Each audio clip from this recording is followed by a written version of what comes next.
वृक्षांना अतिशय महत्व आहे. तुम्हाला सांगू का, वृक्षामुळे गोळ्या औषध आहेत. तुम्हाला सांगू का, वृक्षांमुळं बऱ्याच जणांची लग्नही जमतात. काही वृक्षांमध्ये देवाचं वास्तव्य आहे. पवार सरांच्या दारामध्ये पिंपळ होता. संतांनी वर्णन केलं, जयाची द्वारी सोन्याचा पिंपळ, अंगी ऐसे बळ रेडा बोले.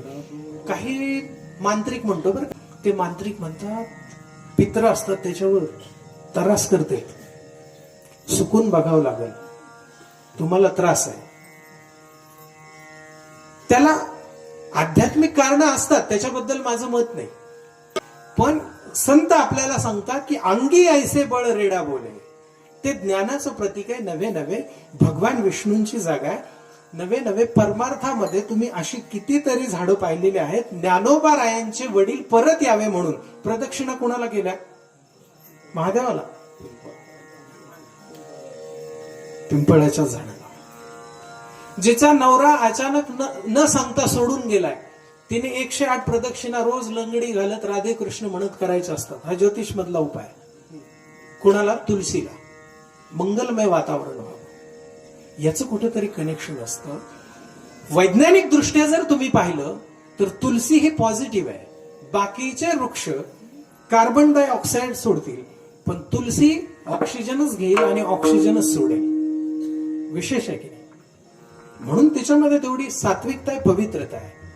म्हणून देवाने सुद्धा ज्याच्यामध्ये पवित्रता आहे, सात्विकता आहे, त्या सगळ्यांना जवळ केलं. काय? देवाला जो आवडणारा प्रकार आहे त्याच्यामध्ये माळ कशाची?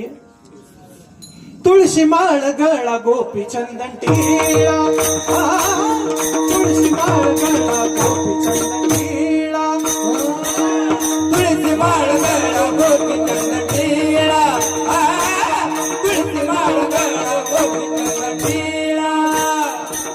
हृदय गडवळा वैष्णवाच, हृदय गडवळा वैष्णव, हृदय गडवळा वैष्णवाच, तुळशी माळ गळा गोपी चंदन टिळा, तुळशी माळ गळा गोपी चंदन टिळा,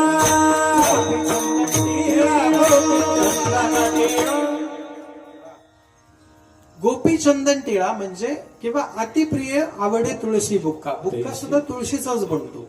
म्हणजे जगामध्ये जे पवित्र मटेरियल आहे, जे जे गरजेचं मटेरियल आहे, ते सगळं वृक्ष देतात. औषधं गोळ्या सुद्धा वृक्षच देतात. तुम्हाला काही अडचणी असतील तरी वृक्ष तुम्हाला मदत करतायत. ज्यांची लग्न जमत नाही त्यांनी ना कॅलेंडरला काय करतात, हो महाराज, मग त्याला चांगलं झालं नाही का? ही काही थोडी संख्या नाही हो न जमणाऱ्यांची.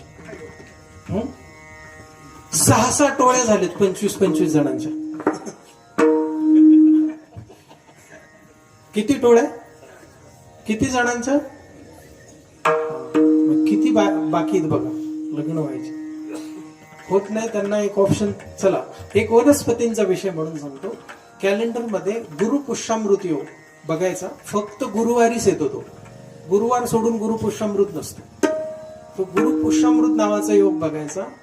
शेतामध्ये हळदीचं झाड नसेल तर लावा, जिथं उपलब्ध आहे. जाता आलं पाहिजे. आणि ब्रह्म मुहूर्त असतो पहाटेचा, त्या मुहूर्तावरती जायचं, हळदी कुंकू घेऊन जायचं. तुम्ही म्हणता कीर्तन सांगायला आलं की लग्न जमवायला, पण चांगलं काम आहे ते सुद्धा, देवाचंच काम आहे. नवऱ्याला काय म्हणतात लग्नाच्या दिवशी? देवाचं काम आहे ते. नवर देव आहे त्या दिवशी. तो काय 11 प्रदक्षिणा मारायच्या ब्रह्ममुहूर्तावरती. तुमची मनोकामना, जी इच्छा आहे लग्नाची, ती सांगायची. आणि त्या हळदीला म्हणायचं की माझ्या सोबत चल, माझं लग्न लागू दे, नाही का, माझी सुद्धा हळद लागू दे. आणि हे घरी आणल्याच्या नंतर सूर्योदयानंतर एक मुहूर्त येतो. म्हणजे सूर्योदयाच्या अगोदर आणि सूर्योदयाच्या नंतर. आणि मग तो त्याच्यातला गाभा वरचा काढून टाकायचा. नवीन ब्लेड वापरा, इतर कुठलंही नवीन शस्त्र वापरा, काही अडचण नाही. आणि ते पिवळ्या किंवा पांढऱ्या कापडामध्ये बंदिस्त करून ठेवायचं. आणि शरीराच्या वरच्या भागामध्ये दुसऱ्या दिवशी बांधून ठेवायचं असतं. का? ज्यांचं गुरुबल कमी असतं त्यांना ते वाढवून देत असतं. तुम्ही म्हणाल याचा काय संबंध आहे बरं? तो सूर्य कुठे आहे? वरती, आकाशमंडलात सूर्य आहे. पण जगतोय आपण त्याच्यामुळं. प्रकाश किरण कुठे खाली आहेत. तद्वत ही झाडं किंवा या ब्रह्मांडाचं जे चक्र आहे ना, हे एकमेकांशी निगडीत आहे.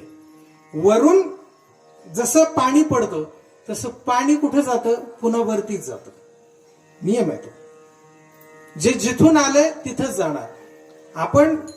आपण गेल्याच्या नंतर काय म्हणतात, देव आज्ञा झाली, किंवा नाही आपल्याला शब्द रेटले तर आपण म्हणतो गेला बिचारा. कुठं? वर. याचा अर्थ जिथून आलंय तिथं जात.